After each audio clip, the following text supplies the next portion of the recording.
የትኛው ይበልጥ ያስፈልጋል? የትምህርት ማስረጃ ወይስ ክህሎት?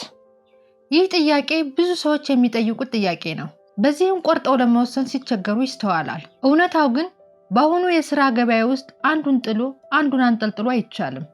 ሁለቱም የየራሳቸው ትልቅ ሚና አላቸው። የከፍተኛ ትምህርት ወይም የሙያ ስልጠና ማስረጃ መሰረታዊ ዕውቀትን እንደቀሰምንና ነገሮችን ስልታዊ በሆነ መንገድ የመማር አቅም እንዳለን መሰረታዊ ማረጋገጫ ነው። በሌላ በኩል ክህሎት ያገኘነውን ዕውቀት ተጠቅመን በገሃዱ ዓለም ያሉ ችግሮችን እንዴት እንደምንፈታ፣ ውጤት እንደምናመጣና በሥራ ቦታችን ላይ እውነተኛ ለውጥ እንደምንፈጥር የምናሳይበት አቅም ነው። በሥራ ሕይወታቸው ስኬታማ የሆኑ ሰዎች ተሞክሮ የሚያሳየው አንዱን መርጠው ሌላውን የሚተው አይደለም፣ ሁለቱንም አቀናጅተው የሚጓዙ ናቸው። የወደፊት የሥራ ሕይወታችንን በስኬት መሰረት ላይ ለማኖር እነዚህ 4 ነገሮች ወሳኝ ናቸው።